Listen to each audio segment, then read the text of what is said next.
there. Hi there.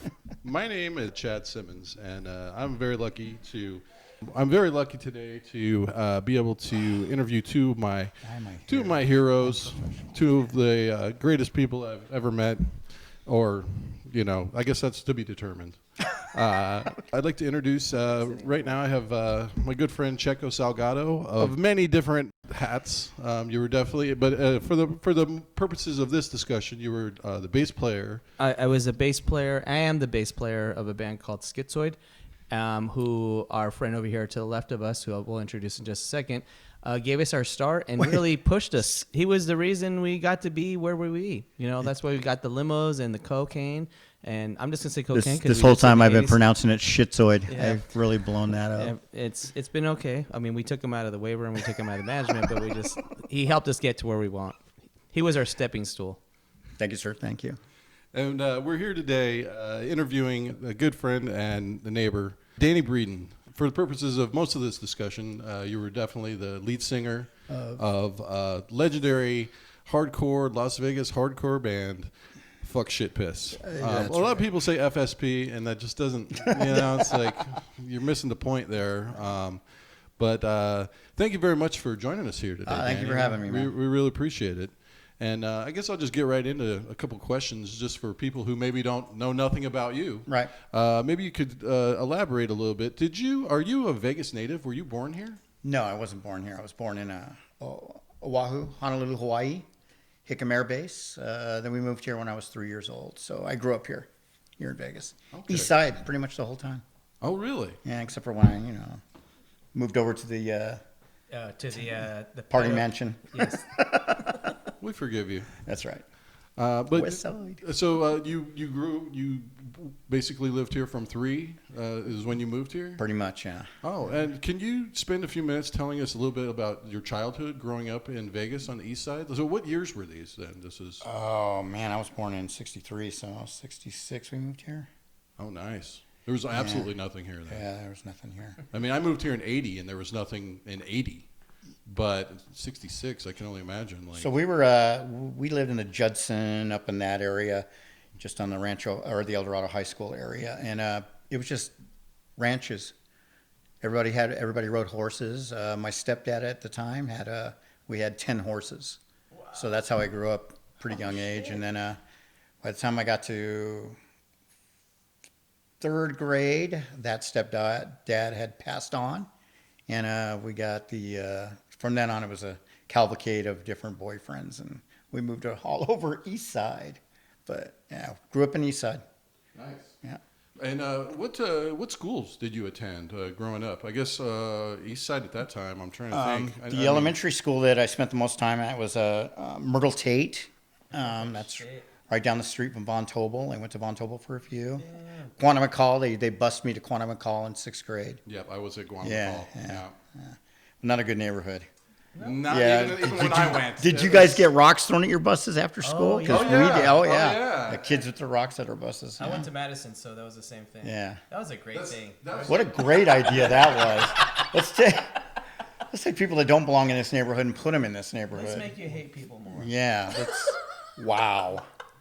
Well, Madison, is that close by there? It was in that whole... It was weird because Jim Bridger was across the street, right? It's like they made all these 6th grade Where were you when they busted you? What neighborhood? Madison. I went to I was D Street and. Oh, okay, all right. Yeah, it was all those schools were in the same area. Like why? I think they were just trying to fill up the schools because they weren't having. Well, there was something behind it. Yeah, there was some the weird idea, shit. Because those kids went to the schools by our houses. Right, we needed to help. It didn't work out. Yeah, I mean, it was a good idea on paper. Were there any teachers back then that were inspiring to you? For elementary school, the teacher that I remember most is Mrs. Mayer. She was my art teacher, and she was the one that told me draw heavy, draw dark, draw bold. Oh, nice, really? And you could see on the flyer art, it's heavy, dark, and bold. So even back then. Oh, I'm sorry. Go ahead. I was just gonna say you didn't know. You should have just dropped out then. I should have. Right? I was all nailed. Right. Why did I go on? So even back then, you were drawing at a young age. Yeah. I was winning art contests in elementary school. So So you eventually you did go to El Dorado High School, right? That's right. Yeah. Oh, nice. What year did you graduate then? Well, I didn't quite graduate. I was. Or what class of? His career took off. I would have been class of '82, but I was booted by 11th grade. I didn't attend much, so punk rock. 81, 82 is when I got into my buddy Chris Castillo went to El Dorado High School. He was a year older than me. He was the bass player for Subterfuge, and when we started seeing Chris kind of have different color hair, and I'm going, "What's up with Chris, man?" So he started hanging out with me and my friend Kelly. Started hanging out with Chris, finding out about punk rock shows, and he took us over to we've seen Subterfuge in their early incarnation. He eventually formed a new band, left Subterfuge and formed a band called the Addicts with Mike Poe and Mike Connolly from MIA was in the Addicts, and that was the first band that I really glommed onto and followed around. They were like the first punk bands I went to go see. Subterfuge and the Addicts. Is that's not the same? No, it was a local band. You're thinking of the British or the other band. That's a different thing. ADDIX, the Addicts. Oh, I said. Oh, okay, yeah. I have seen that. You've probably seen that on a flyer. Yeah, that was Chris's band. He was a really, for me, a very influential frontman, man. Just so full of energy and jumping around. I hadn't seen any other front guys doing that full-on flail singing and jumping. Marky wasn't that type of frontman. He had a unique style all his own for Subterfuge. So seeing Chris was really influential for me. Yeah. Oh yeah, absolutely. Wait, can I just say something about him? Was he not also in Bad Attitude? Or Yeah, he was. Yeah. So he played bass in. Yeah. Okay, but in the Addicts, what did he do? He was the singer. He was a singer. Frontman. Yeah. Wow, He okay. picked up the bass again for the Bad Attitude. Okay, so clear this up. Oh, so was this the last band he played with? That I know of, yeah. Here in Okay. Vegas, yeah. Okay. Yeah. Bad Attitude. Yeah. Bad Attitude. And that's, their early shows was early 82. Before you got into punk rock, but what were your impressions of it before you? You know what? Actually I was reading, like every kid following along the Action Now magazine, the skateboard and the BMX magazines, and you'd read little clips about punk rock or something about the Sex Pistols or something about LA, when Black Flag was first coming out, it was kind of making a big deal in Action Now magazine. Do you remember Action Now? No, I never saw It was that. Yeah, it was before Thrasher and all that crap. Oh, wow. I think Action Now became BMX Action. Oh, okay. So yeah. Cool. And they had they covered skateboarding, early snowboarding, BMX, and any of the action sports. And there was some little snippets of pieces because those are early LA kids were getting into the punk rock thing. So they were talking about how Tony Alva was getting beat up at punk shows, stuff like that. Damn. Early stuff. And that was my what is this punk rock thing? Yeah, there's your Because I'm I'm a skater, I'm a BMX kid, and it's really interesting. And then to find somebody here in my high school that is a part of that, and it's well, I want to know what this is. And Chris brought me into the scene, you know what I mean? Brought me right into the thick of it. So what were you into prior to that? Just, were you just kid? rock and roll. I had long hair, Hessian. Nice. Super long hair. Yeah. That was phase one of long hair, right? Phase one of long hair. Phases. Oh yeah. The long hair a few straight times. hair. Yeah, not the dreadlocks or any of that. Then you hook up with Subterfuge. Basically, this is the first kind of click. He was that you were hanging out with? He was pretty much done with Subterfuge. He was moving on with doing the Addicts thing with Mike Connolly and that. So that's the band that I'd really started following, going to their parties and everything was backyard parties. There was no place to play. No venues. The Roach Hotel and all of that was just getting started. So I seen the Addicts and all those guys there. So Roach, I'm sorry, was Roach Hotel? Is that the first venue, the punk venue? It was the first pretty much steady thing. You had a Signal 30. Early, who else was there? The Addicts, Signal 30, who else? TMOA, bands like that, Twisted Morals of America. Wow. Yeah. I hadn't even heard of these bands. Yeah. Oh my God, I feel like a little kid. And what So- year is this again? This is like early 81, 82, early. Yeah. Wow. And so, as far as these shows go, this is that you right there? Is that your? No, this is Who was doing that? Civil Disobedience was Richard and Sean. Oh. And a couple other people. I believe Marky was involved too. This is a yeah. fanzine. Yeah, Civil Disobedience. Civil Uh-huh. Disobedience, yeah. Right. And I had all those issues. I don't know whatever happened to all those. Oh, man. Really? Oh, man, that would be great to see those now. How big do you think the scene was around this time? How many kids were going to shows? You know, like Roach Motel, you probably get like 40, maybe 50 kids, I think, would be a fair estimate. Wow. You know? Yeah. So it was like a tight party scene. Yeah, it was a really tight party scene. Same freaks every time, same kids. Yeah. Were there any big, like, huge shows that happened at this time? Not at this No touring time. bands It was coming through, very really? known. One of the first touring bands was, I believe, Shattered Faith was one of the first early bands Nice. that Self Abuse brought in. That was actually their. Yeah, that was one of the first ones right there. Oh, and you did a flyer for this. Yeah. Look Oh, at this nice. early work. Self-Abuse, Smart Bomb. Yeah, that's And really old. Shattered Faith. So Smart Bomb was Paul Summers. He played Yeah. guitar Oh, for nice. Smart Bomb. They were more of a new wavy, Right. rocky Really? new wave band. I remember than seeing they this were. spray painted on the wall. Anti Smart Bomb League, ASBL, Mm-hmm. FSB. Fuck Smart Bomb. Yeah, that was a really weird show. What was his name? Oh, it was a Playland. Yeah. Playland? And- The and- city. It was a little place they tried. That show actually. didn't- next to Playland. Yeah, that show really didn't happen.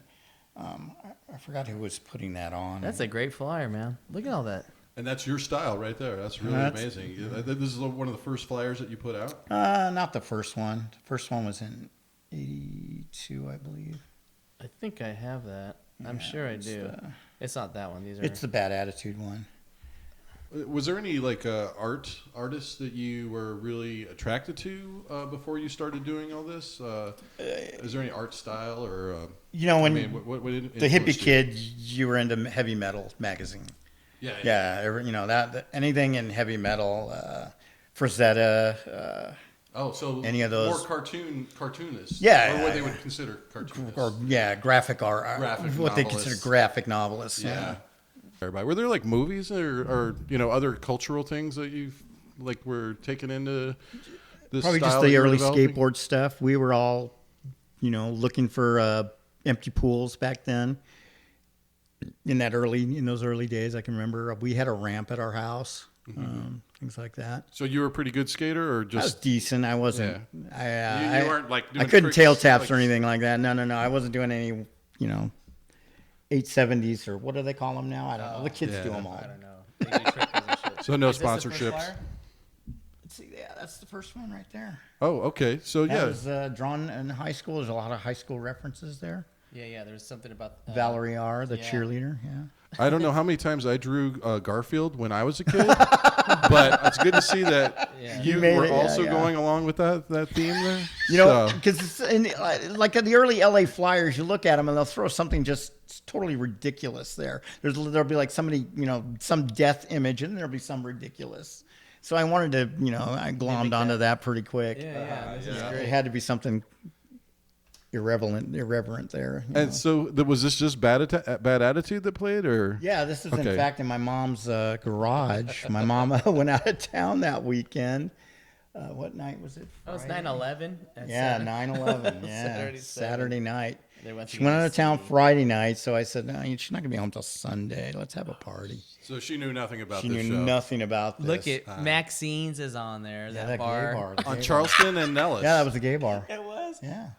Shit. Not to get too far off topic, but I heard that Old Lady's Cave has something to do. With someone that Maxine, the worked owner, at Maxine yeah. Really? was Yeah. somehow associated with Old Lady's Cave. I don't know The old lady in the story, cave. Yeah. but I've heard that History rumor. research there.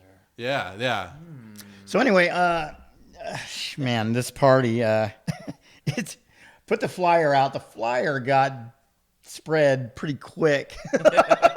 quicker than I had hoped, because I was just assuming, because I put it out in my at El Dorado. I was hoping there'd be some El Dorado kids, to bring them into punk rock. But man, there was like all of a sudden there was like 100 people hanging out in front of my house. I had told my neighbors that it was like a part of a graduation party, like a celebration. So it was September. Come on. Well, I don't know what I said it was. Maybe I said it was my birthday. But anyway, so none of the neighbors cared. They were all, yay, cheers. All these people showed up, and we're like, well, we can't close the garage now because there's just too many. So the garage was left open, the door was open. KUNV shows up. I don't know who the DJ was. They brought albums to give away, and so these the band starts, things getting hectic. It's so hot in there. They open, the doors open, and all of a sudden I see stuff flying. It's the vinyl from these albums that are sticking into the drywall of my mom's garage. At that point, I knew things had gotten out of hand, a little out of my control. So, yeah. Wow. So anyway, party's over. I'm cleaning up the next day. I expected Mom to be home late that day. She showed up that morning. And I'm in the garage, and the garage doors opens, and I'm like pulling vinyl out of the drywall. Whoop, whoop. And there's Mom pulling the thing, man. She knew something was up because of all the beer cans and bottles in front of our house in the gutter. Oh man. Yeah. And this was the first show that you basically That was the first promoted. That was the one I promoted, and it was the last time I lived in my mom's house. Oh, that was the final straw there, huh? You got kicked out. That was Kicked quick. out. So how long were you into the scene before you did this first show? It was probably 6 months. You just 7 wow. months. Yeah. Yeah. That's how things worked. Yeah. Yeah, everything You're moved quick. pretty quick. Yeah. That's great.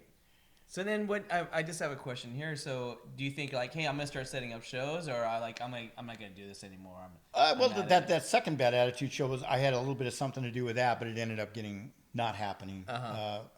The location that I got was not. It was like a trailer. Oh shit! Yeah, I don't know if you have that flyer. The other Bad Attitude one. This one. That one, yeah. That's a trailer park, I think, or something like. I remember something was janky about. We get there and Todd was all, "We're not fucking playing here, dude. You're a fucking idiot." And I'm going, "Oh fuck, I fucked up." So yeah. So this show didn't actually. That happen. actually did not happen. Self-abuse, bad attitude, at the. So yeah, Boy Eats Girl was my first. Yeah, Boy Eats Girl Productions. Yeah. This is a basic. That was the second show that you put that on? would have been the second show I would have promoted, and then and still no venues. These are all house parties. house parties. Mm-hmm. Yeah. And can I just mention here, you're dating Judy at the time? Now this is the we kind of the first night we got together was that first show. Oh, but you put her name to bring her into the show. Yeah. Flyer, put a girl's name on a flyer. It's your in, buddy. That's kids. Put the name on the flyer. Yeah. Professional tip. I love Yeah, me and Judy got together that first show, 9/11/82. Yeah. 1982. Yeah. And 25th on that. No, the first show. Oh, the first the show. first Bad Attitude. Yeah, that was our first time being together. We'd been hanging out at school, but being someone that went to El Dorado, were there other punk kids at El Dorado You know at what? that time? It was just pretty much me, Kelly Cook, Teresa, who married Todd, Teresa Schmidt. Who else? Chris Castillo. It's a Mary Todd Sampson. Yeah, married Todd Sampson. Who else? There was a couple other kids that glommed on, but they weren't going to the hardcore shows. A little later on, it kind of grew with Johnny and his buddies. That Johnny was already going to shows, the early shows. Johnny Banks. Johnny Bangs, yeah. The And Johnny's younger than you guys. yeah, but he was brought in by Guy Smiley. Oh. Yeah, they knew each other from St. George. Guy lived in Utah. So. Oh my Now, what band was Guy in? Dude, Because this he was in a we have band. a right? book Early here. band, The Remains. Remains. Yeah. There's a good Remains video on YouTube that somebody put. Oh, really? Yeah, you could see Guy. He has like Twin Hawk. Yeah. Twin Hawk, fins. exactly. Yeah, I think actually Johnny might have made that video. It's on YouTube. Oh, wow. Yeah, he got productive there. Was there at that time? Was there like a high school where there was the most Bonanza. punk Bonanza. population? Bonanza. Oh, Bonanza was the punk That's school. where self-abuse, everybody, all those kids are from Bonanza. Oh wow. Yeah, that was the West Side Wiggies. Yeah. Yeah, because it spawned a lot of people from that. Yeah. I mean, Warren and those guys came out of there. That's funny. Yeah. Oh my God, there's a Yeah, lot we of- were the only East Side kids at the time. We had to travel to go. Those kids had the show right in their fucking backyard. In fact, Self-Abuse played at Bonanza. Damn. At Bonanza. Yeah. Really? Yeah. That was a pretty I liberal don't know thing for Bonanza to do. Yeah. There's a whole story behind that. I wasn't there, so Uh-huh. Continue. I didn't go to that school. Yeah, exactly. At this time, again, we're saying that most of these were house parties. House parties, and then the Roach Motel and a little warehouse, very small warehouses. Very, like. And most of those were on the west side. Yeah, where that yeah, was happening. How did you end up meeting some of the guys? You could take them one by one. Like, did you meet Mike Fouts first, or how did you guys all kind of Me and Mike gel were together? friends in high school. Yeah. He went to El Dorado too. You went to El Dorado? Yeah, yeah. Oh, I didn't know All that. of FSP did. The original All of FSP did. Yeah, Mike Fouts, Johnny Bangs, and what's Froofy's name? Dave? Davis something? Yeah, Jeff Davis. Jeff I'm sorry. Davis. Okay, yeah. Yeah. Wow, I had no idea FSP was a El Dorado High It's School El Dorado band. High School band. That is Yeah. enlightening to me. Yeah, those guys they approached me. They had already had the band. They'd been rehearsing. They had already had like 6, maybe 7 songs that they had been rehearsing. Then they they reach it and they go, "Hey man, we got a band. You want? I'll go give you guys a listen." If it hadn't been for Mike Fouts, I wouldn't have done it. Yeah. When I heard fucking Mike play, that was it. I was going, He's a monster. I got to do this. This guy. Yeah. Once I heard Mike, that was it. I was in. Mm-hmm. But those early songs, they became something else after that. Yeah, they took got a them little over. changed. Yeah. yeah, they had no lyrics at the time, But right? They did have lyrics, but they did. Yeah, they were written a different way though. So we changed. I know we changed them up. It became a little bit more heavy thrash, like more. Yeah, we were pretty fast. Well,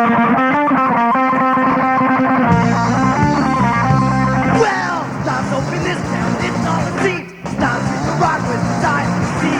Nights in come by the deal with here. People here all look the same, they've all got the stare.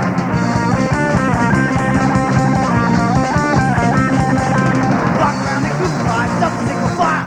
Specialists in everything, scared like a smile. Some of them have gone to hell, some of them have jail.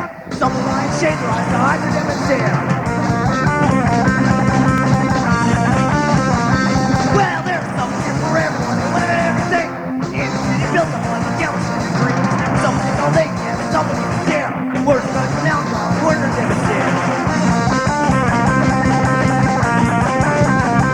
Well, it's just any other town, the rich enough and poor. Some work for plenty, some still the score. Like animals, it's not the war, have a prayer. Anger and the takers, the weather never scare. The musicianship for being Jesus hardcore punk. Christ. Yeah. It's really shocking to me. Because what kind of Jeff had a totally different influence. He had a jazz training. He was in the jazz band at El Dorado. Jeff Davis. Jeff Davis. So his style was not. He didn't come from a rock or a heavy metal or any of that. He came from jazz, and you can hear it in the early FSP recordings. That sound is not punk. It's something different. And you can hear it. And when Kevin came on, he had punk rock, but he also had his own style playing guitar, and you could see it had a lot of different influences, and then just made FSP just a totally, I think, different thing than what the other thrash bands. It's like a rebirth. Right. Wow. I mean, I loved Self-Abuse and all the West Side bands because they had like the Orange County melodic thing in their underneath it all. There was because they had multiple. They had 2 guitarists generally in those bands, like a fuller sound that we couldn't get. We didn't have the amps, so we were playing out of PVs. You know what I mean? Right? Yeah, yeah. Yeah. Guitars and basses were all PVs. Yeah, everything. Wow. Yeah, everything. The Oh, amps, I would everything. analyze everything. Every the little amps with the 2 speakers. What was Yeah. it? Well, I know when these guys got professional, when Mike Fouts had his own signature sticks. That's not a joke. Mike took his musicianship serious, whereas the rest of us no. Yeah, but I mean, the thing is that everybody had something unique to add.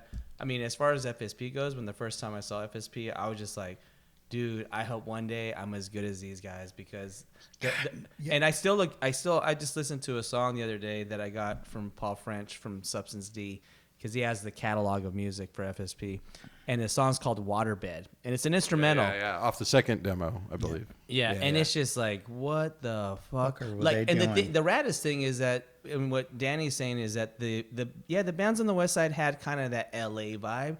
Like we on the east side, and I don't know if it had to be because we were from the east side, it was different. Yeah. Like we just said, we don't give a fuck. We're Yeah. just gonna do whatever. Right. We're gonna put a disco part in here. We're Yeah. gonna do Yeah. this, and then try to actually challenge ourselves. Yeah. So, man, I 5150 and FSP were big influences on Schizoid. I can say that because it was just like wow. And I appreciated SA, Samson's Army, and all the other bands that came before them. But when we saw those bands, we were just like, dude, like those guys are our big brothers, and they are busting out some shit that we could never think of. Like, how did you guys come up with this? It was crazy. We were trying to put like as many. I mean, some of those songs like Waterbed. There's like 5 or 6 different changes in there, right? Yeah. It's like it's not just one song. It's like 5 or different things that are pieced together, and that's what a lot of our songs. We didn't want to go through and just do things where there was breaks and they would change up, and that's I don't know. Yeah. That's what we were trying to do. So yeah, this next song is called Waterbed.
As far as the lyrics go, I mean, Danny's lyrics were just like A lot of those were Kevin's lyrics too. Yeah. A Oh, no lot kidding. Of them. Oh, wow. Yeah. but they were so insightful. They opened us Absolutely. up to a lot of different things. We're like, what the fuck? Like, oh my God, look at, we think about these things, but no, we have nobody. It was our Donald Trump.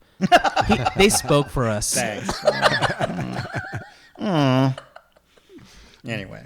Do you know? I'd assume a lot of those early recordings are probably just gone to the dust of history. Or do you know if there are any of those around prior to the demo, the 5-song demo? There was a bunch of practice tapes. Like I wish I had those things, like from the very early songs.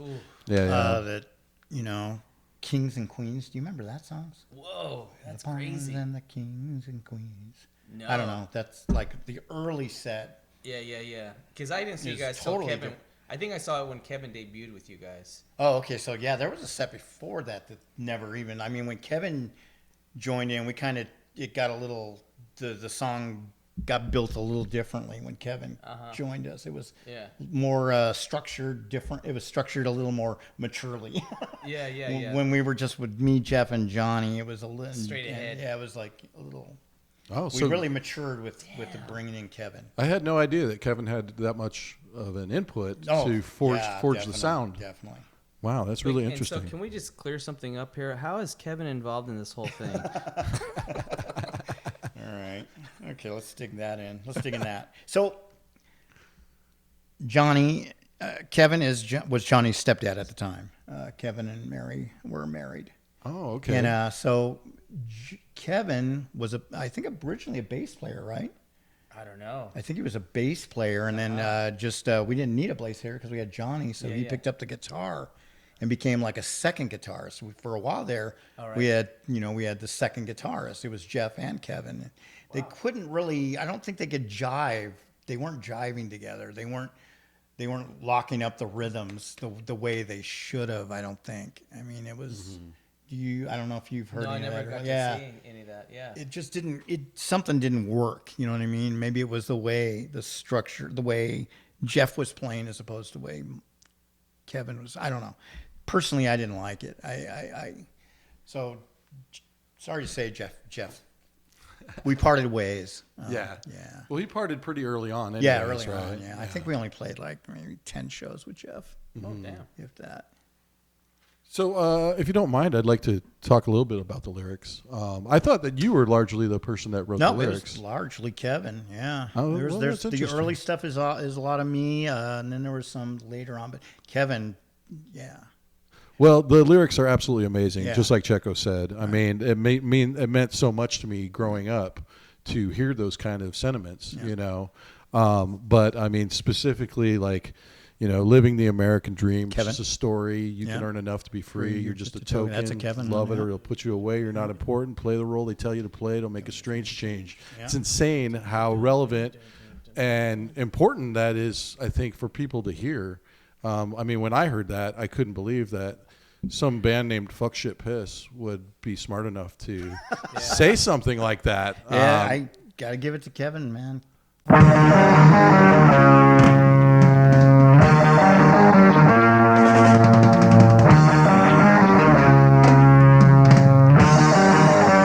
Do it, live it, lick the ducks, do it, live it, that loud, do it, live it, radiation, rocket chance, go on, go on, go on, go on. Do it, live it, make it live, do it, play the RSD, do it, live more lives, more lives, more lives, more lives. The American dream is just a story. You're just a token. You're not important. Go make a strange change, do it, have a lick of life, do it, have a nice back, do it, buy a car, run it, do it, go to college, college, college, college. Do it, burn a middle, lick up, do it, quit it, come on, do it, like making peasants, do it, in our own lives, own lives, own lives, own lives. The American dream, it's just a story. You're just a token. You're not important. Go make a strange change.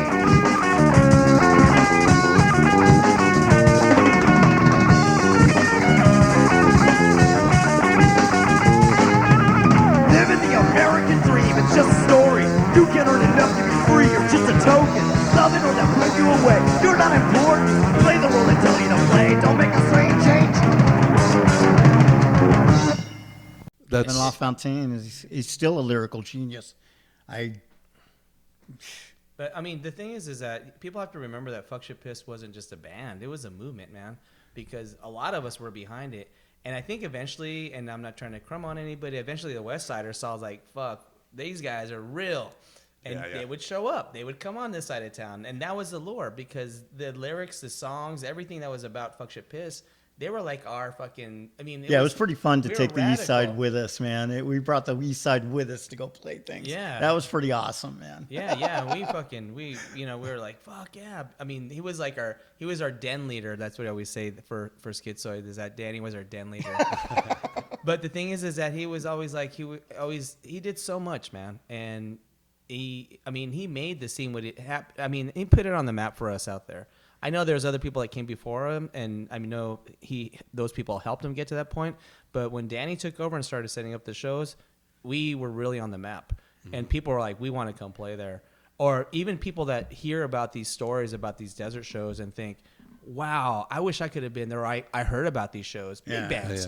They've heard about it. Like, we never got to play, man. Those are legendary. So it was from Las Vegas, from this fucking East Sider in the trailer park who married or didn't get together with Judy, didn't marry her, but actually had a kid. Yeah.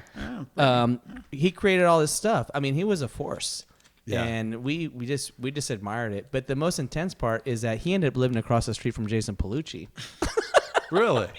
Right? It was down the street on Marion. You guys were when you moved down to Marion. Oh yeah. He was down the street. Yeah. And we were like, dude, Danny lives down the street. It Did was you guys like ever come out of like the house? royalty. We had the ramps out front. We had the half pipe out front. that went No, up the no. garage. We went And to then your the back- living room once, no, and we're the just quarter pipe out we were front, and then the kids. backyard was the half pipe. Yeah, we were kids, man. We were just like, oh my god, like that guy lives there. It's a big deal. Sorry, I'm rambling. I'm the worst person to hear. So, but it was pretty tight knit on the east side. Was there any, strife between the east and the west? Was there? No. I mean, eventually everyone integrated. Like, we're all Las Vegas scene, Yeah, so I mean, there was no weirdness in that regard. We just had our own little weird crowd that wasn't the 5150 crowd. And that wasn't the self-abuse crowd. That wasn't the Samson's Army crowd. We had our own little group, a little, I don't know, thing. And we did parties, and those kids came to our parties. That was it. And that's who we played for. Was 5150 also? They were on the west too, weren't they, or were they east side? They were Midtown. Yeah, pretty they were much. downtown. Oh, really? Downtown kids, yeah. Oh, no kidding. I mean, half of them went to Bonanza, but the band pretty much practiced and started right there in the downtown area. So the beginning of the 5-song demo, you got that absolutely amazing Dan Rather sample, and I know there was no sampling back then. So I guess one question is like more of a technical question. What did you guys record this on a boombox, or how does this? No, that was recorded? a 4-track. That was Kendall and oh man, what was the guy's name that engineered that? That was Garth. Garth. Yeah. Party on. Yeah, Garth was Garth and Garth Kendall was- were in Warren Pruitt and Agua Fritas and all. Agua Fritas. Who was Fritas. else? Is it just the 3-piece? It was 3-piece or whoever wanted my to God, make horrible. noise with them. Anyway, No, actually, Agua Fritas is pretty good. recorded a lot. He recorded the 5150 Yes. stuff. He put the 7 inches. Yeah. He's the one he's the guy that had the 4-track, and he knew how to use it. Which That was pretty rare at that time. So our thing was recorded at the Anna Paula house right in the living room. And I guess you did it at 5:30 when the news came on. And is that how that was recorded? I told Garth that I wanted a news thing, and he just got the space shuttle thing, which was cool with me, man. Oh, and yeah. And it just the way he mixed it in with the drums coming in like that was just it was completely separate. We didn't know about it until he goes, "Hey, what do you think of this?" And we were all like, "Oh, what?" Yeah, he did. He mixed that after the thing, and then gave us the mixed tape. What he considered a mixtape. We had no. That sounds good to us. That sounds great. We didn't go back and change anything. Well, that's it's great. Garth. Garth produced that. I mean, that's such an iconic sound to start a 1980s No, right. hardcore Yeah. like demo. Good evening. This is the CBS Evening News. Dan Rather reporting. With the old man in effect fired, a new man at the top today for the U.S. Space Shuttle program. Calls from a U.S. Senator today for a new man at the top of all of NASA. Eric Ingberg reports just about the only person involved in the shuttle investigation.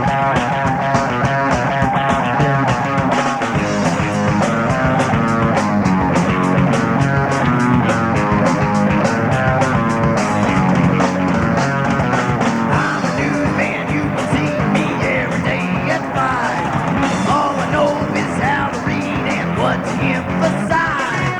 Look right into the camera, I smile and say my name. Read the stories and twist the facts, I'm paid to play a game. I don't think I just read. I'm a newsman, TV, tonight on the television, LA, and old branded journalism, reading a package of propaganda. How long can the crooked media survive?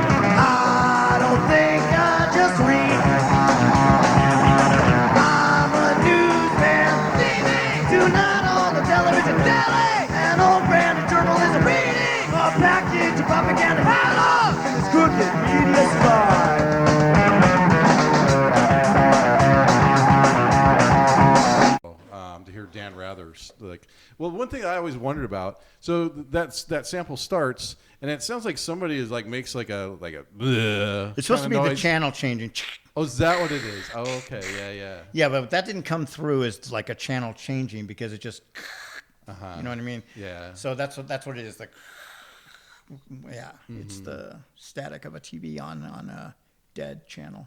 Well, that's I mean, one of the maybe the best demo in my opinion, that ever came out of Vegas. I love that 5-song demo, and I actually listened to it. It sounds tinny now when you hear it. But it still sounds great though, yeah. and like I wouldn't change a thing because that's how I remember it. You know. But I hadn't, I've listened to FSP in the background or just in my head for years, but I hadn't listened to the whole demo in a long time. Right. And the song was it Horror Dead Man of War. Stairs? Right, Horror of War. Horror of War. I'm trying to think. I think it was Dead Man Stairs. No, it was Dead Horror Man's of War. Stairs. It was Horror of War. Okay. I hadn't heard that one in a while. And I mean, I started to tear up. That's a fucking great song. Musically, lyrically. That's another Kevin one. Like lyrically, you guys are definitely kind of. I mean, how would you put that? It's kind of like a peace punk. That was my punk rock influence. I guess peace punk, political punk. Not a lot of people were doing it in Vegas. Everybody's nobody was really subterfuge. Very much a political band. Yeah, and that's what I want. That's where I wanted to go. I didn't want to just sing about girlfriends. Yeah. Well, it's very powerful. I mean, it was a very powerful statement at that time. Again, man, Kevin LaFontaine, man, his lyrics were Johnny on the spot.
Was there like a lyric sheet that came along with the demo? Because when I got it, it was taped off of tape, like fifth generation. There wasn't the first incantation of that demo tape. The first, the one that was on TDK. I want to say you folded it. Yeah, and it's you couldn't folded in close with the tape. Yeah, that's it.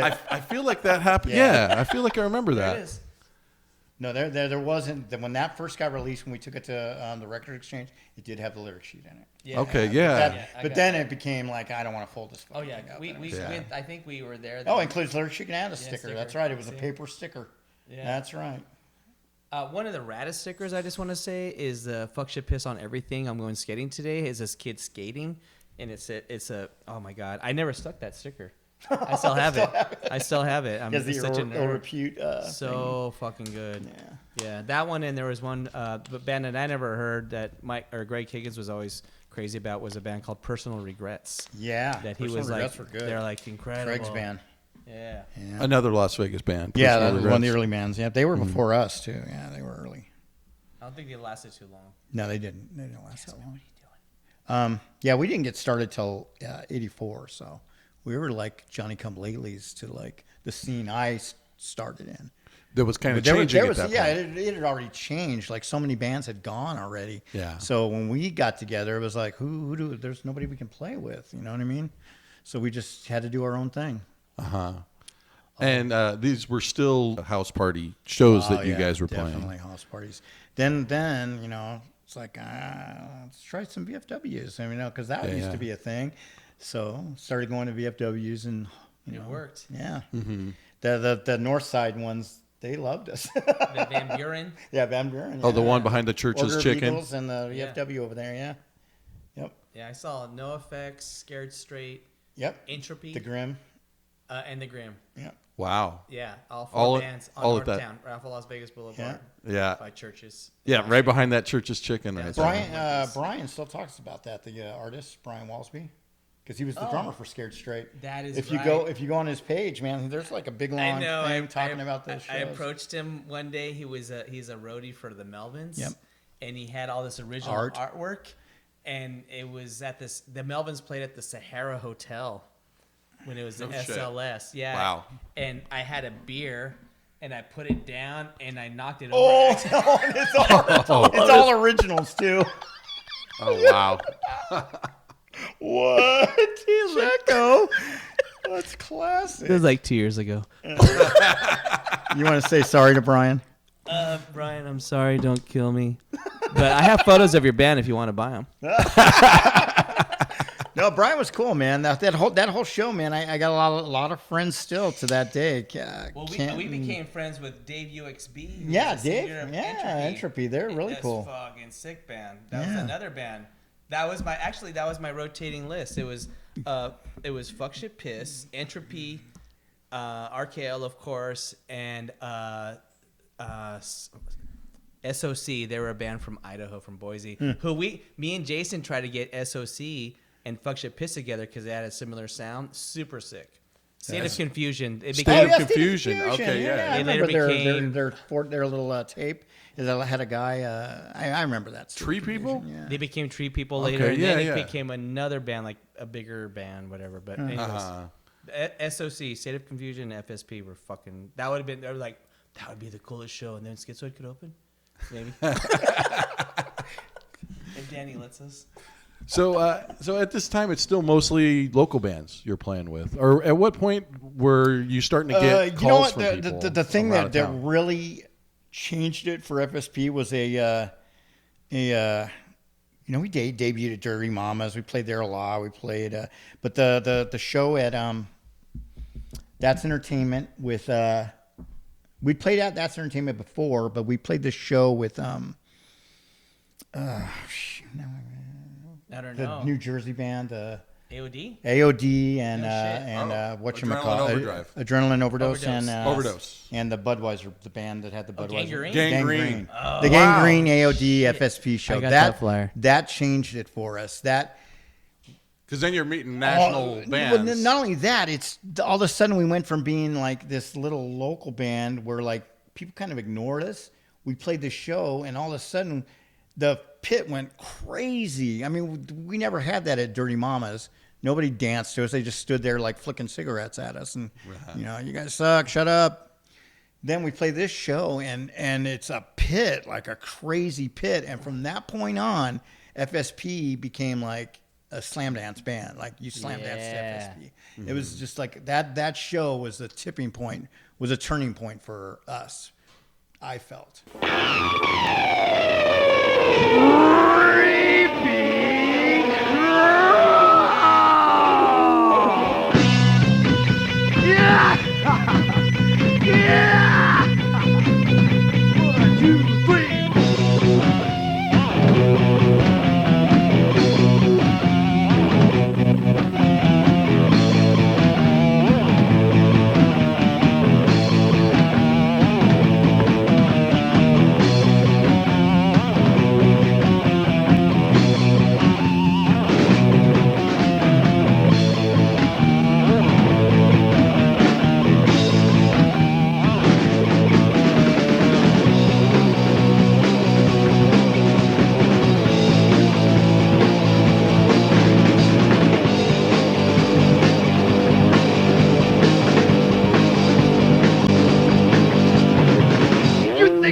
no pain, you know nothing.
What year was that again? Oh, God. 85?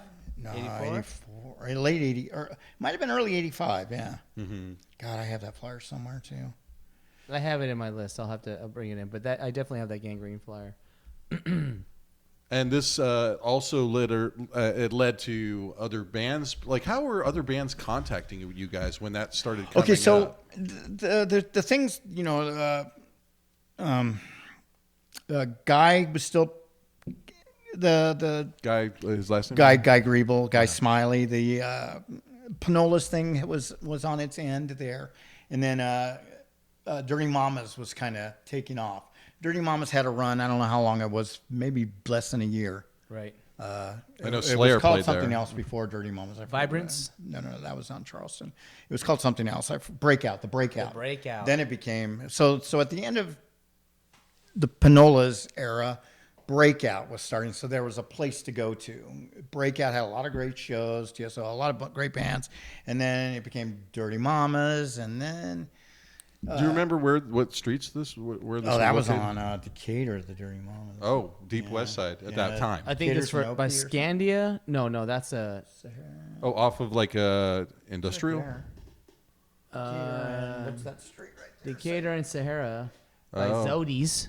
Oh wow. So it was in the back somewhere, like a warehouse. Yeah, it was a little commercial shopping center, and it was in the corner. It had the corner, so it was a pretty big little place. Anyway, then That's Entertainment started rolling. Okay, yeah. Now, Yeah. the thing with that place, you know, it was owned by Mr. G, Mr. What's his name? I forget his name. He was a gang. He was mafia.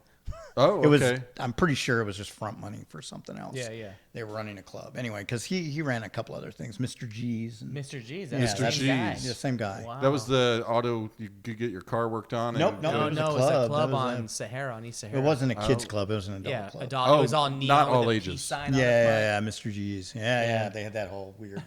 He's trying to bring the kids thing to the adults. Yeah, I yeah. don't know Here, how well kids. it worked, but it was a lot of cocaine going on there.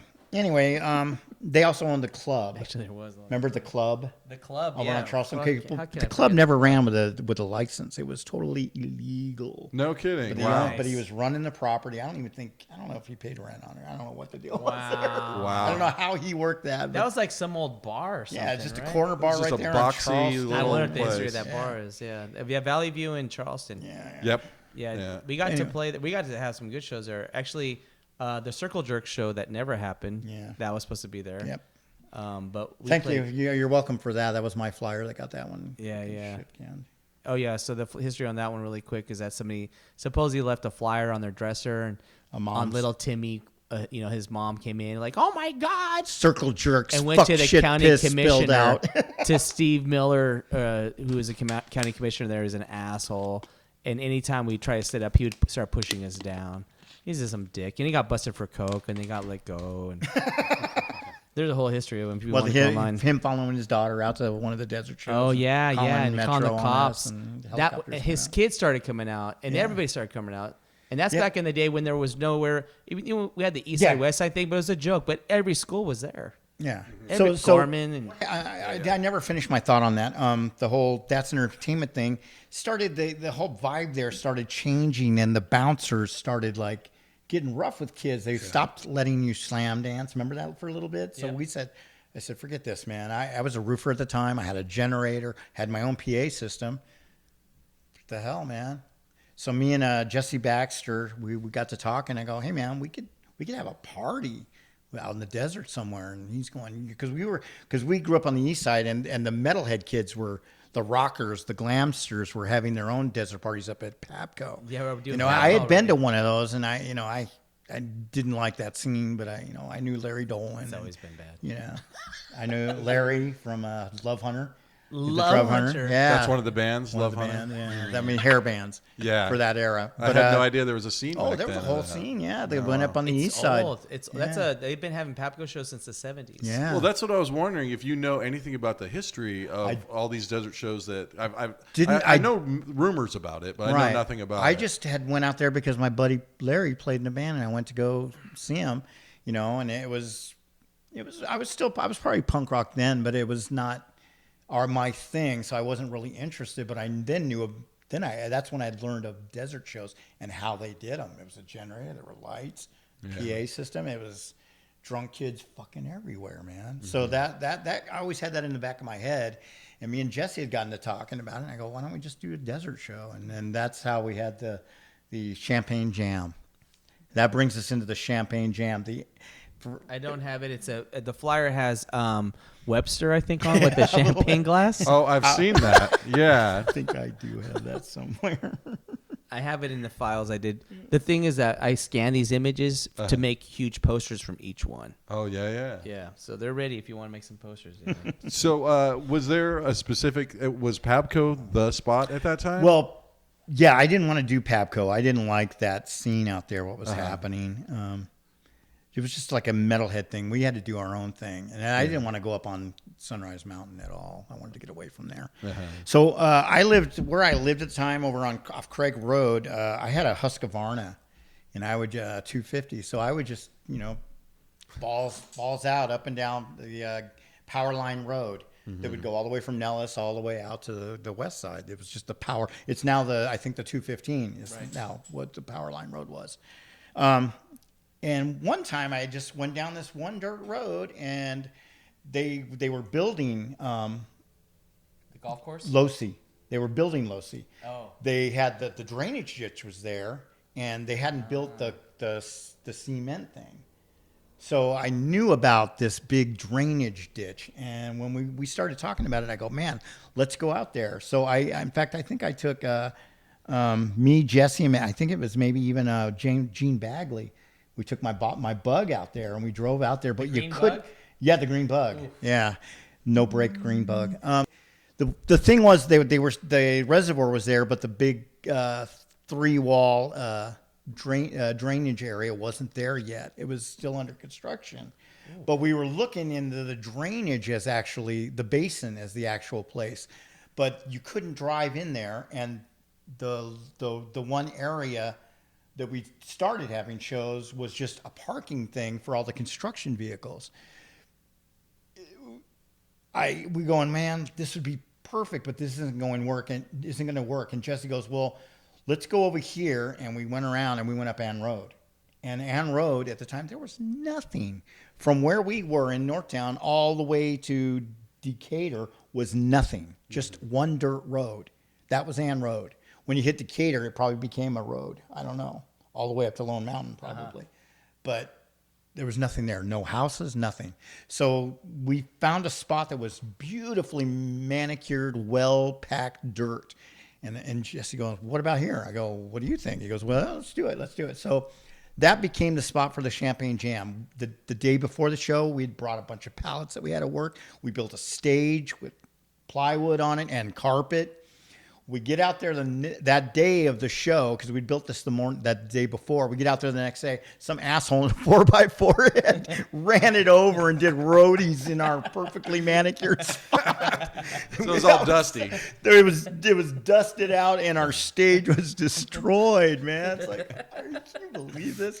So we ripped the carpet off. We piled that pile of The pallets. pallets became a fire eventually. But that's another story. Anyway, so we dragged this big old carpet over 20, maybe 25 yards away from where the dust had been on, and go, okay, this is it. This is where we're going to have the show. We'd already made the flyer, so nothing we could do. We had to have it there because everybody had the flyer, and that's where it was going to be. So, yeah, it was just middle of Ann Road in the middle of frickin' the desert, nowhere, just one dirt road to get there. You know what I mean? And everybody came down Decatur. Nobody came from nobody came from the east side way or the Northtown way. Everybody came from that way, so that's where we collected money. And this is probably like 10 miles outside of 10 anything that remotely looks like the city. Dude, all right? you could see was lights in the background, and that was the city. That's how nothing was out there. There was no houses, nothing. What year was this again? Sorry. This is 84? late 84, because, yeah. Yeah, I was still a roofer, hardcore roofer then. Me and Jesse were working roofing. Who played? Do you remember? Oh, well, I didn't go. So, The Champagne Jam. God. was Al Grafitas on that? I think Al Grafitas. I've played seen that flyer, but I have no idea. That was Hold on.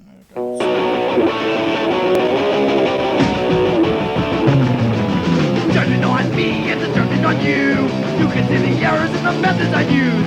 The judgment of you doesn't matter a damn. You got excuse, you know what you can. Hard and defended for a prejudice you. Automatic search from a genius like you.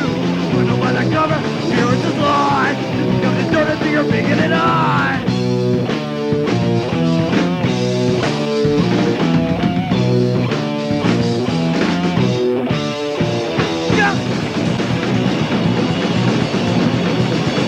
Judgment on us, the judgment on them. Judgment on the cousins in another land.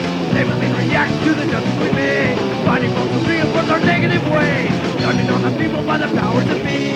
Standards accepting over judgment of me. And to modify your view of the truth. Judgment of me because of judgment of you. Of you. The judging you. You.